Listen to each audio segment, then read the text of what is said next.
അറക്കൽ മാധവനുണ്ണി എന്ന് പറഞ്ഞ അറിയാവോ?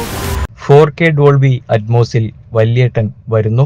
ചിത്രത്തിന്റെ ടീസർ പുറത്ത്. മമ്മൂട്ടി നായകനായ വല്യേട്ടൻ 4K ഡോൾബി അറ്റ്മോസിൽ നവംബർ 29-ന് റിലീസ് ചെയ്യുന്നു. മലയാളത്തിലെ മികച്ച മാസ് ആക്ഷൻ ചിത്രങ്ങളിലൊന്നായ മമ്മൂട്ടി നായകനായ വല്യേട്ടൻ 4K ഡോൾബി അറ്റ്മോസ് ദൃശ്യമികവോടെ നവംബർ 29-ന് തിയേറ്ററുകളിലേക്ക് വീണ്ടും എത്തുന്നു.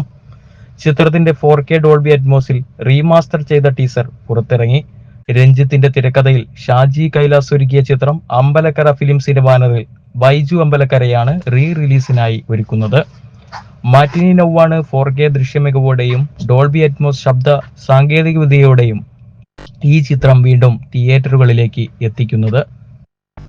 2000 സെപ്റ്റംബർ 10-ന് റിലീസായ ഈ ചിത്രം 24 വർഷങ്ങൾക്ക് ശേഷമാണ് വീണ്ടും റിലീസ് ചെയ്യുന്നത്. മമ്മൂട്ടി പ്രധാന വേഷത്തിലെത്തുന്ന അറക്കൽ മാധവനുണ്ണിയുടെ ആവേശഭരിതമായ ആക്ഷൻ സീക്വൻസുകളും മാസും ക്ലാസും നിറഞ്ഞ ഡയലോഗുകളുമാണ് ടീസറിൽ അവതരിപ്പിക്കുന്നത്. ടീസർ ദൃശ്യമാധ്യമങ്ങളിൽ ഇതിനോടകം തന്നെ പ്രേക്ഷക ശ്രദ്ധ നേടിക്കഴിഞ്ഞു. മമ്മൂട്ടിയുടെ ഈ ക്ലാസിക് ആക്ഷൻ ചിത്രം 4K ഡോൾബി അറ്റ്മോസിൽ റീമാസ്റ്റർ ചെയ്ത് ചിത്രത്തിലെ ശബ്ദങ്ങൾക്ക് പ്രാധാന്യം നൽകിയാണ് വല്യേട്ടൻ വീണ്ടും തിയേറ്ററുകളിലേക്ക് എത്തുന്നത്. ആരാധകർ ഏറെ ആവേശത്തോടെയാണ് ഈ ചിത്രം കാണുവാനായി കാത്തിരിക്കുന്നത്.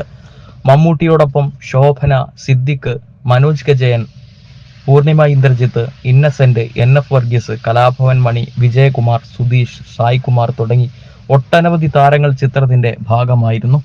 ഗിരീഷ് പുത്തഞ്ചേരിയുടെ വരികൾക്ക് സംഗീതം നൽകിയിട്ടുള്ളത് മോഹൻ സിത്താരയാണ്. പശ്ചാത്തല സംഗീതം നിർവഹിച്ചത് രാജാമണിയും. ഛായാഗ്രഹണം നിർവഹിച്ചിരിക്കുന്നത് രവിവർമ്മനും ചിത്ര സംയോജനം നിർവഹിച്ചത് L ഭൂമിനാഥനുമാണ്. ചിത്രത്തിന്റെ സംഗീത സംവിധാനം റീമാസ്റ്റർ ചെയ്തിരിക്കുന്നത് ബെന്നി ജോൺസൺ ആണ്. ഡോൾബി അറ്റ്മോസ് മിക്സിംഗ് ചെയ്തത് MR രാജകൃഷ്ണൻ. ധനുഷ് നായനാരാണ് സൗണ്ട് ഡിസൈനിങ് നിർവഹിച്ചിരിക്കുന്നത്. ടീസറും ട്രെയിലറും എഡിറ്റ് ചെയ്തത് കാർത്തിക് ജോഗേഷ്. സെൽവിൻ വർഗീസ് ആണ് സപ്താവിഷൻ. കളറിസ്റ്റ്. ചിത്രത്തിന്റെ റിലീസിനായി മാർക്കറ്റിംഗ് ആൻഡ് കമ്മ്യൂണിക്കേഷൻസ് നിർവഹിക്കുന്നത് ഡോക്ടർ സംഗീത ജനചന്ദ്രനാണ്. Storage social. ടിങ് ആണ് ചിത്രത്തിന്റെ ക്രിയേറ്റിംഗ് മാർക്കറ്റിംഗ് ഏജൻസി.